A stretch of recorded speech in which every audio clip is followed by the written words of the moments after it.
Mheshimiwa Lela ameitoa kauli hiyo wakati alipokuwa akizungumza na wananchi wa jimbo la Gando huko katika ukumbi wa skuli ya Idrisa Kizimbani Wete katika hafla ya kuwakabidhi kompyuta wanafunzi waliohitimu elimu ya awali wa jimbo la Gando wanaotarajia kujiunga na vyuo vikuu.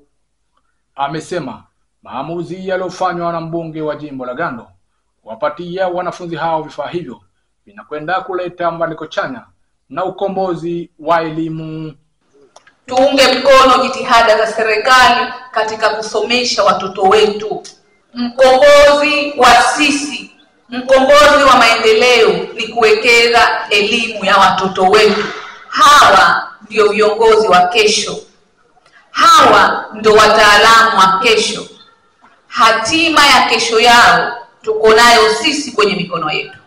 Wanapotokea viongozi wetu kama hawa wanakuja wanatusaidia, mimi naamini baadhi yetu tukiona hata wando hapo hujua tena inafanyika nini, lakini mtoto ukipewa tu anajua maana yake nini. Tuwatie moyo, tuwape mashirikiano, na hakuna mashirikiano mazuri kulikoni kuwaombea dua njema viongozi wetu.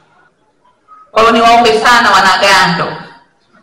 Akizungumza kabla ya kukabidhi laptop hizo, mbunge wa jimbo la Gando Mheshimiwa Salum Musa amewataka mabalozi ambao watapelekewa kero kutoka kwa wananchi kuzifikisha kwa mbunge wa jimbo la Gando kuepuka matabaka. Aidha, mbunge huyo amewataka wazazi kuepuka kununua vifaa hivyo vya tehama kwa watoto wao, huku akiahidi kutoa mashirikiano. Mabalozi na wanaagizo, ninyi wazee wao, lakini msije mkamkunjia mtu uso kwa sababu ya wanachama wake.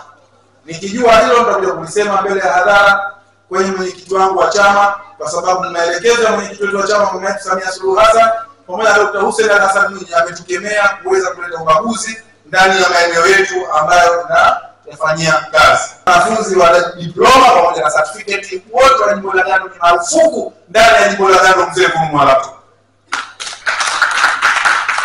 Nirudie, halijazau ihsani ila ihsani. Nao wazazi waliokabidhiwa laptop hizo kwa niaba ya watoto wao, ndugu Asia Masudi pamoja na ndugu Abdalla Muhammad Sulemani, wamesema ni faraja ya kutosha, kwa sababu mheshimiwa mbunge Mwenyezi Mungu alivyomjalia kwa kumchagua kwa kura nyingi, kwa hiyo na yeye hapana budi kusaidia, kwa sababu kama bila ya kutusaidia kifaa hichi kutoa gharama yake kutusaidia ingetugharimu kama familia. Kwa kweli ni hatua moja nzuri sana kutokana na hali zetu za kimaisha zilivyo. Jumla ya laptop 150 wamekabidhiwa wanafunzi wa jimbo la Gando wanaotarajia kujiunga na elimu ya vyuo vikuu. Nikiripoti kutoka hapa Kisiwani Pemba, ni mimi Maulid Hamisi